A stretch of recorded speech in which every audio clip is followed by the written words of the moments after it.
So I was just thinking, like this evening, I'm like just absolutely elated that I got Bill Kinnear to confess twice to working for Epstein, indicating Epstein's still alive, and working for Dershowitz, which means he works for Weinberger and Goldwater, and so he's, whatever. He also admitted to being a pedophile. He did not recoil or go, ew, no, I'm not. Not once did he ever recoil and deny any of the shit I threw at him. He puffed up and does the stupid thing where he's like, yeah, and so what are you going to do about it? Just arrogant, stupid, just stupid. The epitome of stupid. But he works for Pam Bondi and Todd Blanche and Cash Patel and Mark Wayne Cletus, Billy Joe, Bob, and Kristi Noem and her husband and Trump.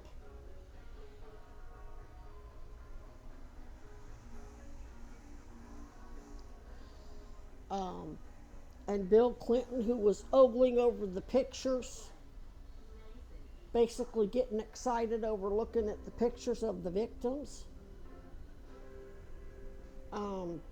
Like the movie Devil's Advocate, where the guy starts playing with himself when the victim starts describing the abuse.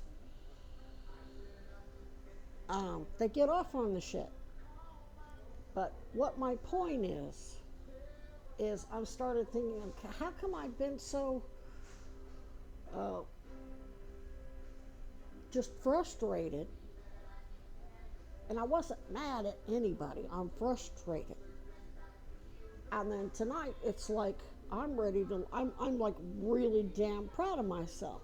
And I'm like, it basically proved to my point that when I have optimal conditions, if my brain is too busy trying to solve this problem or that problem, like, gotta make sure because remember, autistics have to have a schedule. Our schedule is very important to us.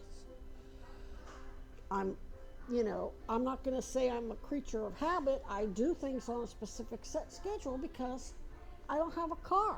I don't have a house. I have to do things the way I do in order to assist with the investigations and take care of the cancer and take care of me and do my drops for my AA people and pick up my stuff for my AA people, and I got a lot to juggle. Vermont and New York aren't the only ones investigating these motherfuckers. Remember, there's a whole team of lawyers in Florida, Arizona, and Missouri who were threatened, first in Florida, then eventually Missouri and Arizona lawyers, who were threatened before I ever left Chad's house.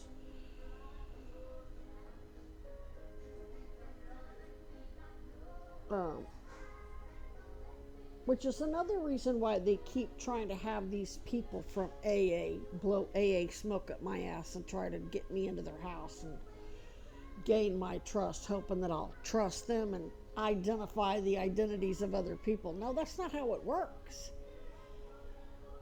You don't go to one AA meeting and say, oh, I saw, so-and-so and so-and-so and so-and-so was at this other meeting. You don't do that. And then they got the nerve to try to gaslight me and say I'm not allowed to even say I'm in AA. Bullshit. You're mandated by law to tell. Fuck out of here, rich white prick. But anyway, I was able to, because I had everything I needed in a relatively short amount of time, and I'm hemorrhaging, so I've got issues going on. Don't think I don't have issues. But because I was able to make a few bucks relatively quickly and go downtown and hang out and go talk to a few people and just fuck around, basically. Baited Kinnear, and because I wasn't worried about how am I going to do this, how am I going to eat, how am I going to have bus fare, how am I going to make this work, and I wasn't trying to do contingency planning for the next day and the next day and the next day and the next day. How am I going to do this and how am I going to do that? I'm going to have to go spend 4 or 5 hours picking up kids just to have it all get on the bus.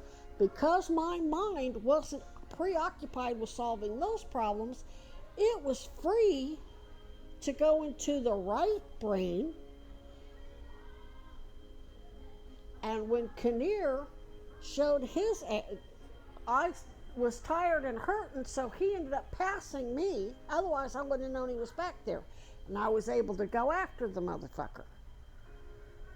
Fucking pedo working for Alan Dershowitz and Epstein right here. And then, you know, he was basically just saying, yeah, and so what? What's your point? Got him riled up. Then I went over, started filming him, which he absolutely detests. So I got him riled up again with that. Then I take the long way around. Then I get confessions out of him again. He's already got that pedo testosterone flowing. And I get his confession to working for Dershowitz, working for Epstein, and indicating Epstein's alive in front of 30 or 40 people, maybe give or take 10. But a lot of people waiting on a lot of buses. And it was loud, the echo, because we were between all the buses in that big, huge building. And on all the video, plus on all the surveillance. Since they know what he's going to do before he does it, they probably have that surveillance set up before we ever got there. And they know I'm going to go after him because he gives it up so easy. The fact that he's still alive is absolutely astonishing. Because he's the stupidest son of a bitch. He's worse than Al Hennessy. After I made the point about when I got Al Hennessy yelling and screaming and everybody heard it several blocks away, and I said, that's why the police kept rolling up. Nobody, because he was right behind Lowe's, and Lowe's were the ones calling the cops. So when he lying saying I did it after he called me the N-word, N-I-G-G ninja basically,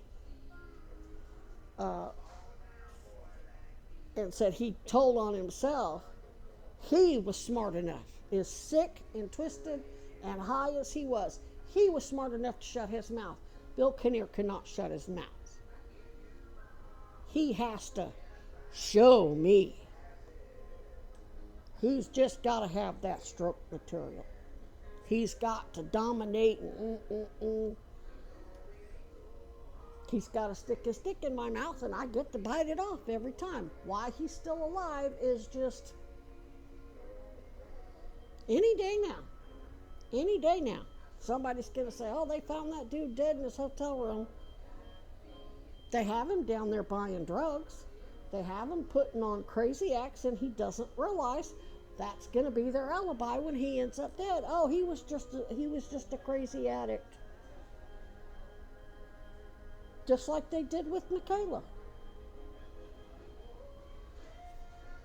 Just like they think they're doing with me. Which is another reason why I want to go to work, because it wipes their whole narrative right down the toilet. It'll piss them off to no end. And it'll be a victory that will give me, I'll go into it some other time, but after all the crap that's happened and me being half dead and wrestling with 2 lungs trying to collapse and sepsis and being so crippled I couldn't, and just knowing I was going to die any minute, and to now be well enough that I can fucking go to work and make 2 or 3 times as much money as what I made on SSI, and I don't have to be dependent on them, and I'm off the amlodipine, and I'm getting these confessions left and right, going to work, especially at this particular fast food restaurant that is going to be looking to do anything it possibly can to counteract the bad PR that it's going to get because of what happened in Peoria at that McDonald's. And I'm going to make that very clear. I'm going to say I'm giving you a really good opportunity to show that not all McDonald's franchises are corrupt and evil. And you might want to get in touch with corporate and tell them